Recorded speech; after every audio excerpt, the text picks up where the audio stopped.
केदारनाथ के लिए फिर शुरू हुए नए पंजीकरण, ऑनलाइन ऑफलाइन कर सकेंगे अप्लाई। 47 लाख श्रद्धालुओं ने कराया रजिस्ट्रेशन। देहरादून में देश भर के स्वास्थ्य मंत्रियों का मंथन। दून में 14 से 16 जुलाई तक होगा चिंतन शिविर। केंद्रीय स्वास्थ्य मंत्री मनसुख मांडविया करेंगे शुभारंभ। निकायों में ओबीसी सर्वेक्षण पूरा करने के लिए आयोग ने रिपोर्ट देने के लिए फिर बढ़ाई तिथि। नवंबर में निकाय चुनाव प्रस्तावित। सीएम धामी ने आला अधिकारियों को अभियान चलाने के दिए निर्देश। कहा, ड्रग्स माफिया को खत्म करने के लिए बनाएंगे कड़ा कानून। प्रदेश के लिए ओडिशा में लगेगा कोयले से बिजली का प्लांट। कम उत्पादन के चलते सरकार ने लिया फैसला।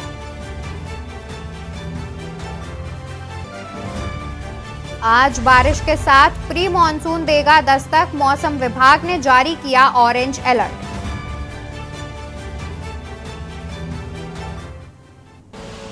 आप देख रहे हैं के न्यूज, खबरों का सारथी। नमस्कार, मैं हूं आपके साथ अवंतिका अवस्थी। बात करेंगे उत्तराखंड खबरों की, जहां पहली खबर देहरादून से। देहरादून में देश भर के स्वास्थ्य मंत्रियों का मंथन। दून में 14 से 16 जुलाई तक होगा चिंतन शिविर।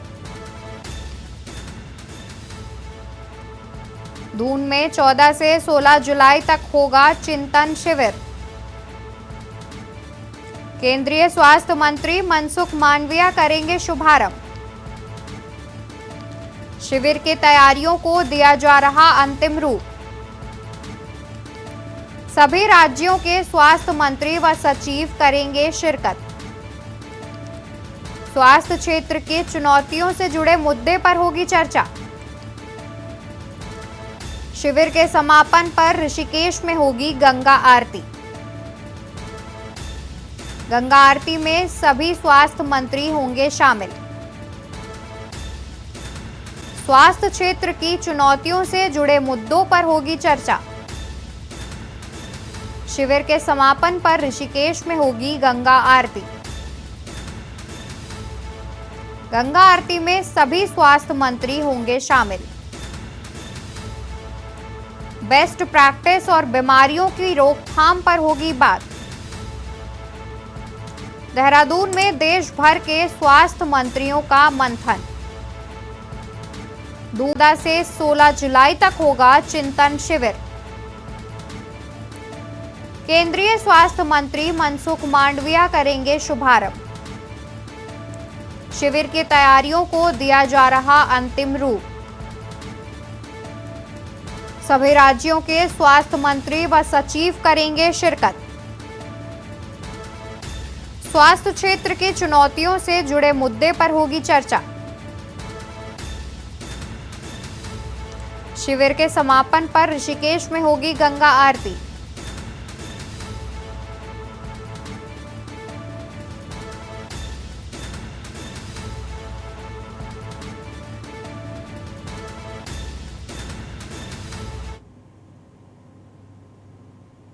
रामनगर क्षेत्र में ग्राम जस्सा गांजा इलाके में कुछ लोगों द्वारा दिल्ली के फल व्यापारियों के साथ लाठी डंडों व लोहे की रॉड से मारपीट कर उनके थार वाहन को क्षतिग्रस्त कर 8 लाख रुपए से अधिक की रकम लूटने का मामला सामने आया है। घटना की जानकारी होने के बाद पुलिस मामले की जांच में जुट गई है।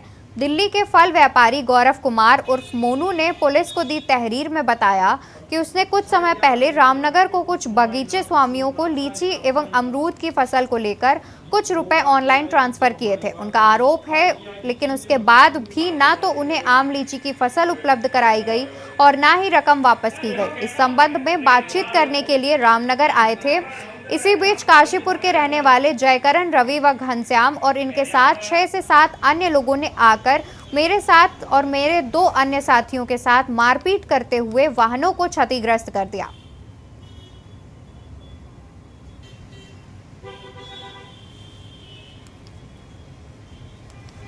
मैं विशाल एंड कंपनी संभालता हूँ, जो मेरी अपनी आजादपुर मंडी में है जी। मैं यहाँ पर आया था उत्तराखंड के अंदर। कई व्यापारियों को मैंने अपने पैसे दिए हुए थे जो लीची के लिए दिए थे। उन्होंने लीची नहीं देकर पैसा रोक दिया। मैं आज पैसों के लिए आया था तो पैसे की बात करने आया था मैं उनके साथ, उन्होंने मेरे से बात ना कर मेरे साथ मारपीट की और जब मैं अपनी जान बचा के भागा तो उन्होंने मेरी गाड़ी भी तोड़ी और गाड़ी में से 8,35,000 रुपये का जो एक बैग था वो लेके भाग गए। लूट कर भाग गए? जी। तो कितने लोगों के साथ मारपीट हुई है? सर मैं था, मेरा एक मुंशी था ये साथ में, और एक बाग मालिक भी था जिसका बाग था लड़के का, उसको भी मारा। हम सारे अपनी जान बचा के भागे। इन्होंने हमारी गाड़ी में से 8,35,000 रुपये का एक बैग था वो लेके ये भाग गए। मन में अगर कुछ करने की लगन हो तो मंजिल मिल ही जाती है। ऐसा ही कुछ कर दिखाया है दिनेशपुर की मानविका मंडल ने। मानविका ने कड़ी मेहनत कर नीट की परीक्षा पास की है। नीट की परीक्षा में 720 में से 623 अंक प्राप्त कर अपना स्थान प्राप्त किया। मानविका मंडल ना हो कोई कोचिंग किया, सिर्फ मोबाइल में पढ़ाई कर अपनी मंजिल हासिल की। गौतम मंडल निवासी बसंतीपुर की बेटी मानविका बचपन से ही मेधावी रही है। मानविका ने बताया कि वह डॉक्टर बनना चाहती हैं। उसने हाई स्कूल में 84% और इंटर में 94% अंक प्राप्त कर अपने स्कूल में टॉप किया। माता पिता शिक्षित होने के बाद भी बेरोजगार हैं, लेकिन वह जानते हैं कि पढ़ाई का क्या महत्व है। पिता ने कपड़े की फेरी लगाकर मानविका और उसके भाई को एक अच्छे स्कूल में दाखिल कराया। बच्चों की पढ़ाई में कोई परेशानी नहीं आने दी। परिणाम यह रहा कि आज मानविका को अपनी मंजिल मिल गई है। उसने अच्छे नंबरों से नीट की परीक्षा पास की है। उसने अपनी सफलता का श्रेय परिजनों और शिक्षकों को दिया।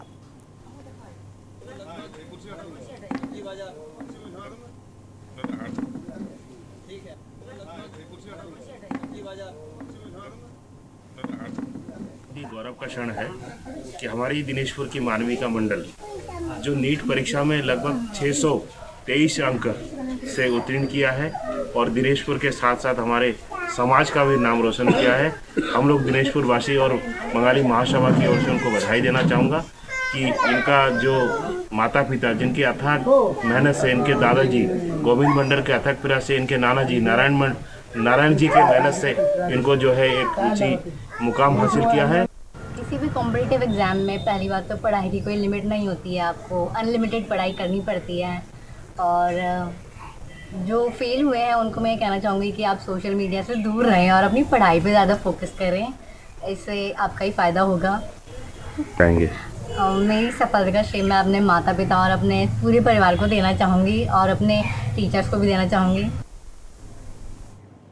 बद्रीनाथ धाम समेत सभी प्रमुख तीर्थ स्थलों में श्रद्धालुओं को दर्शन करने को पंजीकरण कराने का नया रिकॉर्ड बन गया है। इस साल अभी तक 47,9 लाख से अधिक श्रद्धालुओं ने पंजीकरण करा लिए हैं, जबकि पिछले साल कुल 46,27,000 श्रद्धालुओं ने पंजीकरण कराकर दर्शन किए थे। इस बार यात्रा सीजन में शुरुआत से ही श्रद्धालुओं में दर्शन के लिए उत्साह देखा गया। विपरीत मौसम के बावजूद श्रद्धालुओं की संख्या लगातार बढ़ रही है। इस साल अभी तक 30 लाख से अधिक श्रद्धालु दर्शन कर चुके हैं। सबसे अधिक केदारनाथ में 10 लाख से अधिक श्रद्धालु दर्शन कर चुके हैं। बद्रीनाथ धाम में 9 लाख, यमुनोत्री में 4,60,000 और गंगोत्री में 5,35,000 तीर्थयात्रियों ने अब तक दर्शन किया है। वहीं श्री हेमकुंड साहिब में 85,000 तीर्थयात्री आ चुके हैं। सबसे अधिक 35,72,000 श्रद्धालुओं ने वेब पोर्टल के जरिए पंजीकरण कराया। दूसरे नंबर पर 8,87,000 ने मोबाइल ऐप के जरिए और 2 लाख ने व्हाट्सएप से पंजीकरण कराया। अभी यात्रा नवंबर तक है। ऐसे में इस साल पंजीकरण और श्रद्धालुओं को दर्शन करने का नया रिकॉर्ड बनाने की संभावना जताई जा रही है।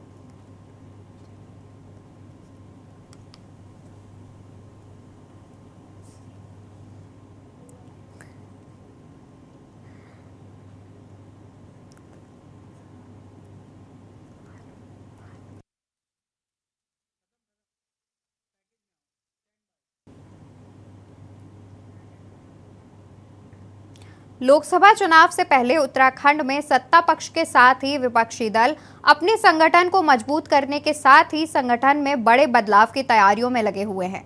एक तरफ जहां कांग्रेस में प्रभारी बदलने समेत संगठन में बड़े बदलाव के आसार हैं, तो वहीं दूसरी तरफ उत्तराखंड क्रांति दल में नए नेतृत्व की कवायद चल रही है। इसके लिए पार्टी का अधिवेशन भी 24-25 जुलाई को होने जा रहा है। माना जा रहा है कि अधिवेशन में नए नेतृत्व पर मुहर लगेगी। वहीं सत्ताधारी दल बीजेपी दायित्वों के बंटवारे के साथ ही कैबिनेट विस्तार पर कार्य कर रही है। मुख्यमंत्री पुष्कर सिंह धामी ने खुद कहा कि कैबिनेट विस्तार को लेकर हाईकमान में मंथन चल रहा है। सवाल यह है कि क्या लोकसभा चुनाव से पहले बीजेपी दायित्वों के बंटवारे के साथ ही कैबिनेट का विस्तार कर पाएगी।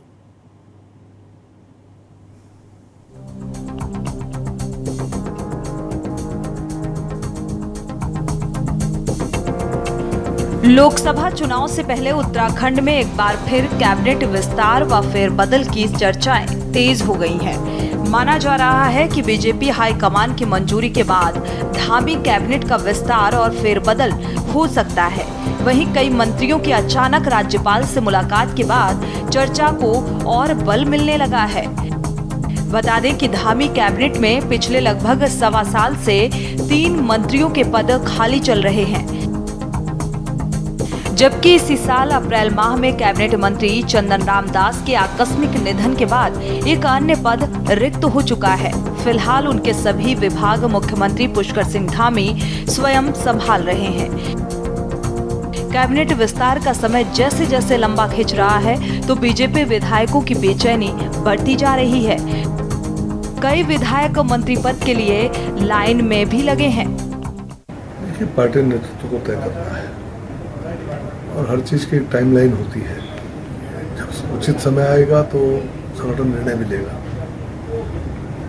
और जहाँ तक मेरा प्रश्न है तो हमें तो काम ही करना है, चाहे किसी भी रूप में संगठन मुझसे काम ले, और वर्तमान में भी काम तो कर ही रहे हैं।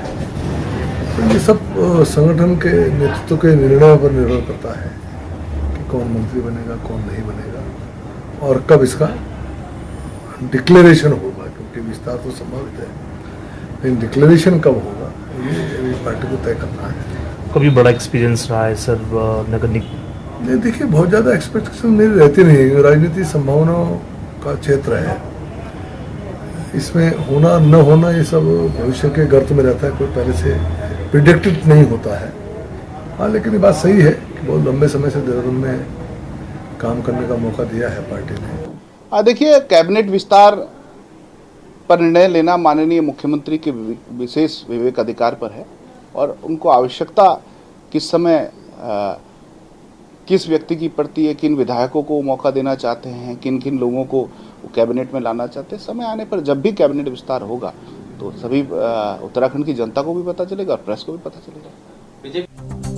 एक तरफ जहां सत्ताधारी दल यानी कि बीजेपी दायित्वों के बंटवारे के साथ ही कैबिनेट विस्तार की तैयारियों में लगी हुई है, तो वहीं दूसरी ओर कांग्रेस में प्रभारी बदलने समेत संगठन में बड़े बदलाव के आसार। उत्तराखंड क्रांति दल में भी नए नेतृत्व की कवायद चल रही है।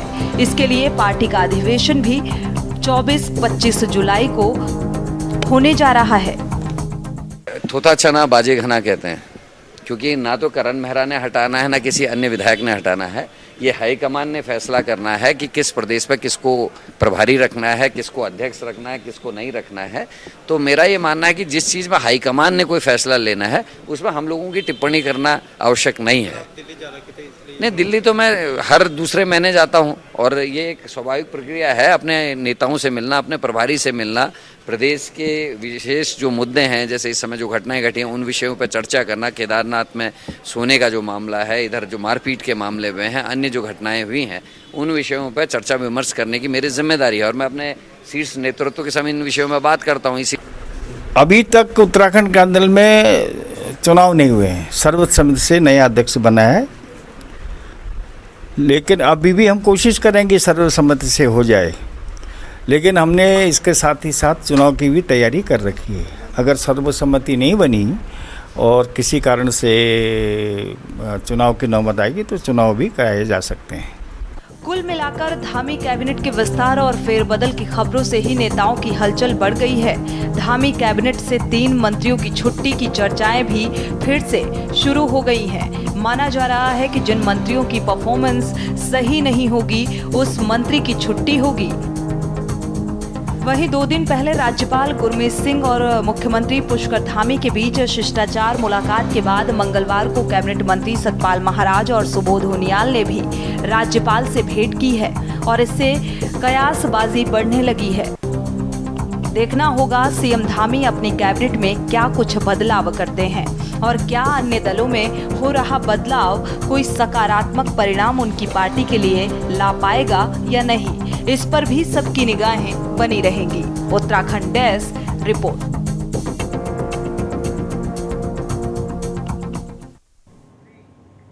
रुकेंगे एक छोटे से ब्रेक के लिए, जल्दी हाजिर होंगे। आप देख रहे हैं के न्यूज़, खबरों का सारथी। ब्रेक से वापस आ गए हैं, बढ़ेंगे खबरों की ओर। काशीपुर में आरओबी की कार्यदायी संस्था के निदेशक दीपक बिल्डर्स के साथ आज विधायक त्रिलोक सिंह सीमा, पूर्व विधायक हरभजन सिंह चीमा और उप जिलाधिकारी अभय प्रताप सिंह ने आरओबी निर्माण में हो रही देरी को लेकर पुल का बारीकी से निरीक्षण किया और हो रही देरी को लेकर कार्यदायी संस्था से त्रिलोक सिंह चीमा ने प्रेस वार्ता करते हुए कहा कि 20 जून इस निर्माण कार्य के लिए आखिरी तारीख दी गई थी। हमने बिल्डर्स पर ज्यादा प्रेशर भी नहीं डाला क्योंकि प्रेशर के चलते गलती होने की संभावना होती है और ये हैवी स्ट्रक्चर है, इसलिए ज्यादा प्रेशर नहीं डाला गया। लेकिन अब समय पूरा हो चुका है तो आज हमने मीटिंग ली है।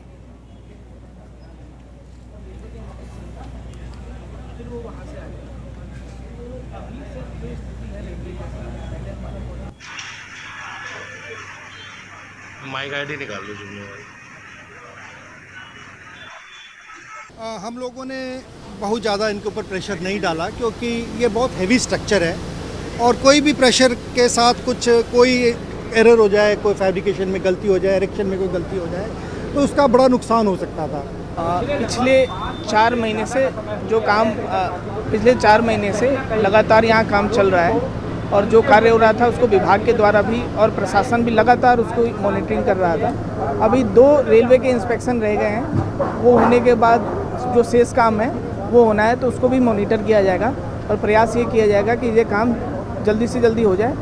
हम लोगों ने बहुत ज़्यादा इनके ऊपर प्रेशर नहीं डाला क्योंकि ये बहुत हैवी स्ट्रक्चर है और कोई भी प्रेशर के साथ कोई एरर हो जाए, कोई फैब्रिकेशन में गलती हो जाए, इरेक्शन में कोई गलती हो जाए तो उसका बड़ा नुकसान हो सकता था। पिछले 4 महीने से जो काम पिछले 4 महीने से लगातार यहाँ काम चल रहा है और जो कार्य हो रहा था उसको विभाग के द्वारा भी और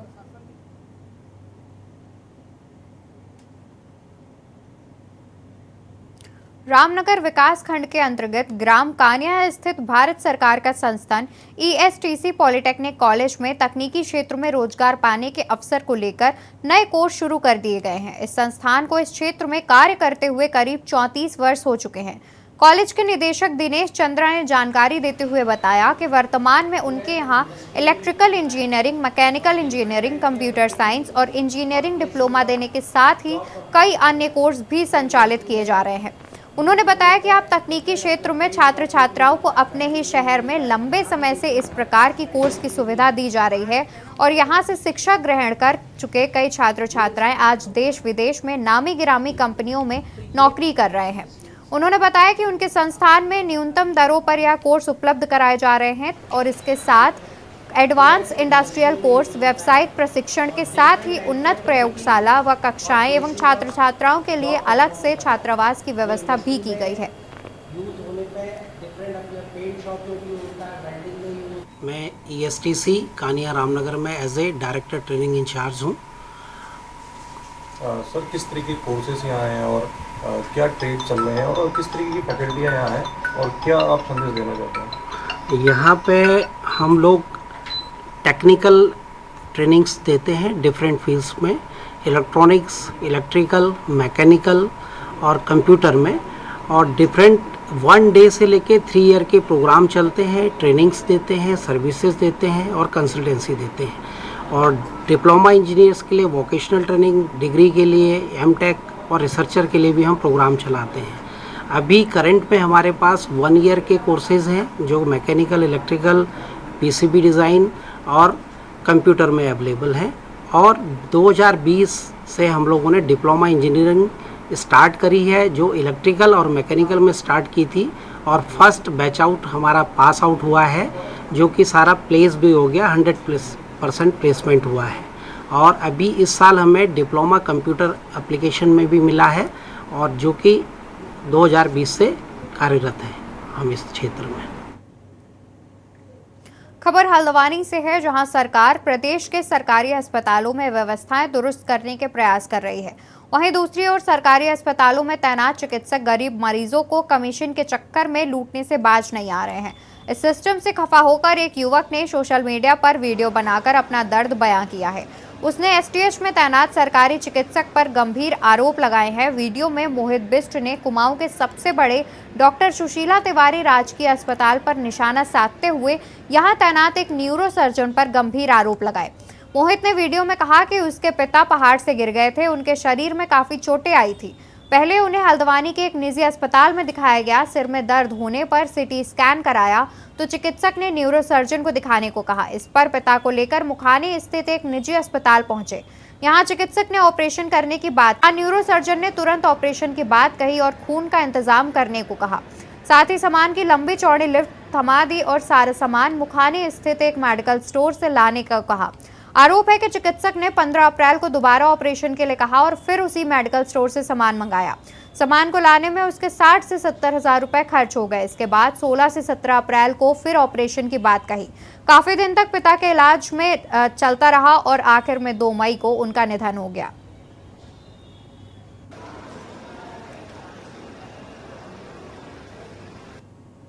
ऐसा है कि वीडियो मैंने भी शाम को देखा था, उसमें जो था उसमें और किसी ने भेजा था ऐसे ही, क्योंकि डॉक्टर अमित देवल के नाम से वो करके दिया है जो न्यूरो सर्जन है। लेकिन ये बताना चाहूँगा कि वो डॉक्टर साहब जो हैं बेसिकली उनकी नियुक्ति हमारे यहाँ नहीं है, वो सीएमओ नैनीताल के अधीनस्थ 20 अस्पताल में पोस्टेड हैं और उनको 2 दिन के लिए यहाँ ओपीडी दी गई है और एक ओटी में उनको अस्पताल करने का दिया गया है। लेकिन सुना जो मरीज जिस बोल रहा था वो उसने बोला था कि ऑपरेशन शुरुआ तिवारी में करा था और उसने कुछ उसमें चार्ज लगाया है कि उनको बाद में जो हेड इंजरी थी कुछ बहुत महंगे इम्प्लांट बाहर से आए थे। तो अगर ये लिखित में शिकायत आती है सीएमओ नैनीताल शायद उसमें जांच कर भी रही हैं और जो भी उनको सही होगा जहां से होगा हम उनको करेंगे। उत्तराखंड में तेजी से फैलता जियो 5G नेटवर्क अब डोईवाला भी पहुंच गया है। आज डोईवाला में विधिवत रूप से जियो 5G नेटवर्क की शुरुआत करते हुए डोईवाला उप जिला अधिकारी शैलेंद्र सिंह नेगी ने डोईवाला की जनता को बधाई देते हुए कहा कि 5G नेटवर्क आने से डोईवाला को औद्योगिक रूप से विकसित और समृद्ध होने में सहायता मिलेगी। इसके साथ ही स्थानीय लोगों के व्यापार व्यवसाय में भी इजाफा होगा।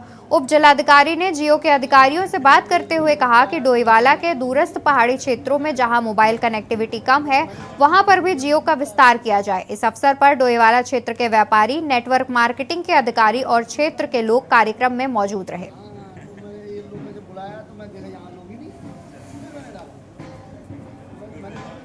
छोटे शहरों में आज जियो द्वारा जो है 5G फाइबर और जियो दोनों का जो है लॉन्चिंग की गई है। इस अवसर पर डोईवाला में मैं भी उपस्थित रहा, तो मैं बधाई देता हूँ और जियो टीम को और साथ में क्षेत्रवासियों को कि उनको एक अच्छी कनेक्टिविटी जो है मिलेगी। और साथ साथ में मेरी अपेक्षा जो है जियो कंपनी से ये भी रहेगी कि जो दूरस्थ क्षेत्र हैं उन पर भी जो है कनेक्टिविटी का जो समाधान है वो किया जाए, क्योंकि हम कई क्षेत्रों में जाते हैं, हमें वहाँ पर जब कभी छोटी मोटी इश्यूज रहते हैं, कोई डिज़ास्टर आ जाता है तो इनका सामना करना पड़ता है, तो वहाँ भी संभवतः जो है इसका प्रसार होगा और डोईवाला क्षेत्र को ये सौगात मिली है। उत्तराखंड खबरों में फिलहाल इतना ही। आप बने रहें के न्यूज़ के साथ।